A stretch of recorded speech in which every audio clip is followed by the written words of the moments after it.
Yes, my dear friend, welcome back to the channel. It is a very good evening to you wherever you are around the globe. Yes, in Africa, Ghana, Nigeria, South Africa, Kenya, Uganda, any part of the African continent you are, a very good evening to you.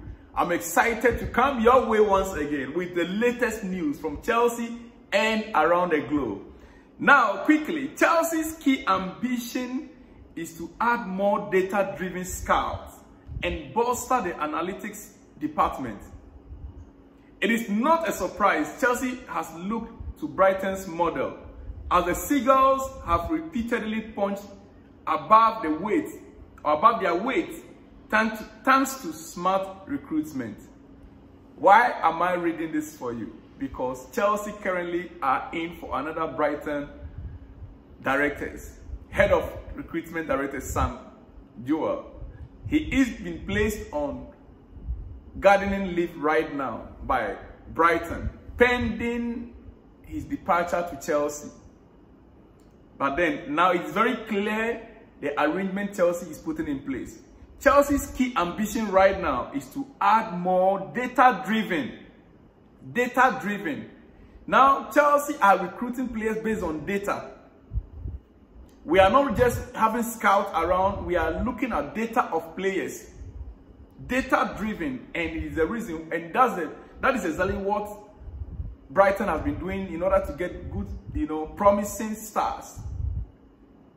So Chelsea now are following the same suit, the same model, and that is why we have been going for Paul Winstanley and co. Now we are going for their next in line, which is Sam Joel. Data-driven ambition to add more data-driven scouting and bolster the analytics department. It is not surprise Chelsea has looked to Brighton's model, as the Seagulls have repeatedly punched above their weight thanks to smart recruitment. That is according to Jacob Stensberg. All right? Okay. To some other news before I come back and conclude with Chelsea for you this night, before you go to bed. Real Madrid and Kylian Mbappe have reached an agreement on a contract for the summer.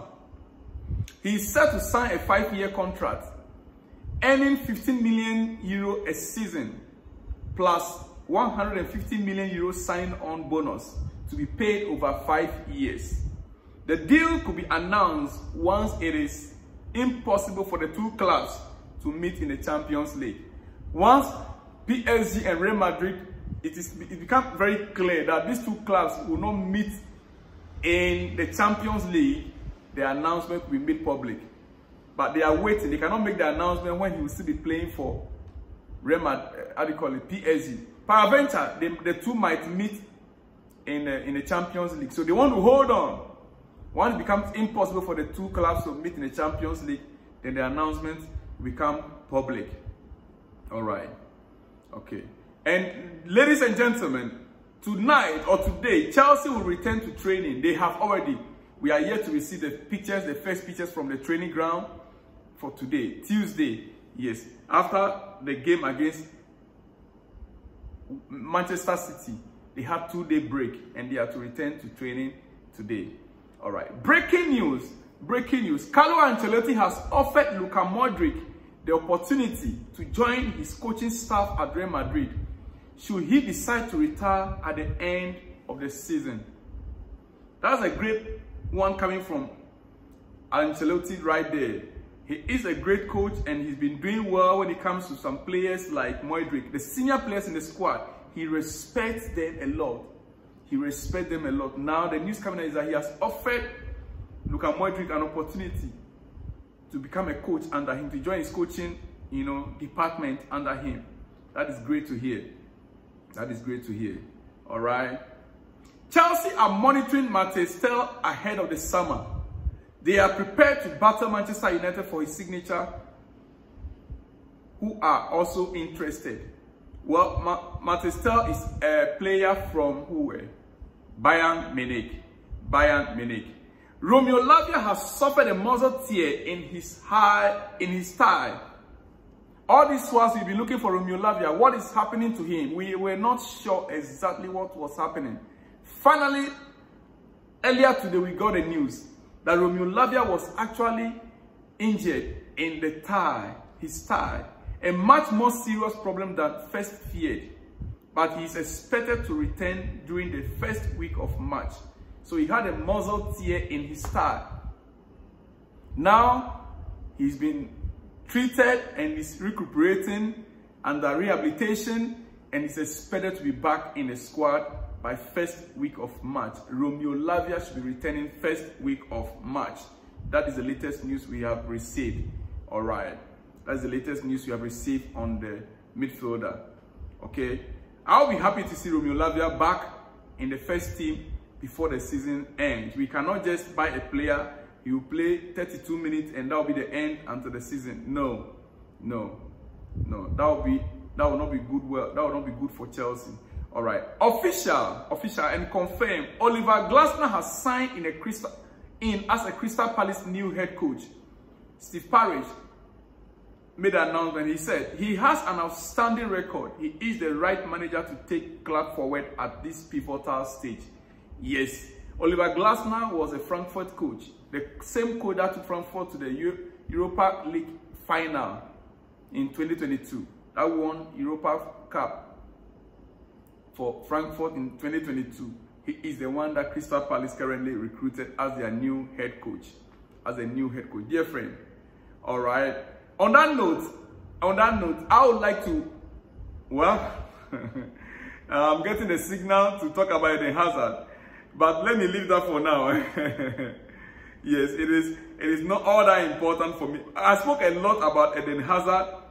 I spoke a lot about him, and I think it is time we focus more on some other important news that are coming in. All right, Napoli have final meeting set. Well, they have also appointed They have appointed Francesco Calzona as their new head coach. Napoli have appointed Francesco Calzona as their new head coach.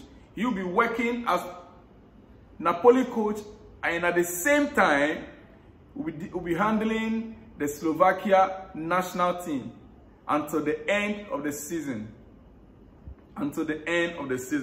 So Victor Osimhen now have a new coach.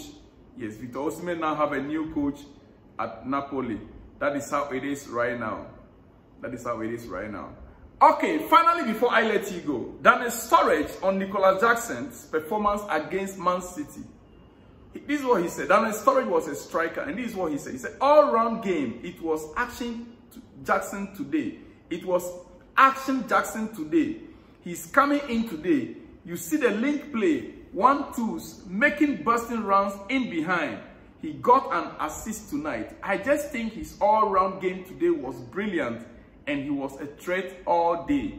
He's talking about the match against Manchester City and the performance of Nicolas Jackson. Chelsea fans, Nicolas Jackson compared to other strikers like Hodgland in Manchester United, who was bought about 3 times the amount Chelsea paid for Nicolas Jackson. How many goals did he score? Let us not be hearing the outsiders like Manchester United and some other clubs talking about Nicolas Jackson and will not be abusing him. If you look at the statistics, Jackson is far ahead of players like Hodgland. Yes, exactly so. We might not, because we want to win now. Chelsea, we want to win now, and that is the reason. But the honest truth is that Jackson has been performing. Since his return from the AFCON, he's been performing. In a year or two to come, personally I believe that Jackson will be on top there. He'll be there. That does not mean that we still don't need a striker. We still need a striker. Pure number 9. Jackson can be that winger that he is right now, or can be a backup striker. And I also hope to see Modric back soon, in his favorite position as a left winger. I will remember the goal he scored against Arsenal. And I would like him to come back and fit in and continue and start to deliver as a Chelsea player. That's my wish for Modric. But now Nicolas Jackson is making good use of the opportunity offered him from that left flank. Well, dear friend, I will see you in the next one. Hopefully before you go to bed, expect more exclusives from me. I'll see you when you see me, dear friend. Shalom and peace.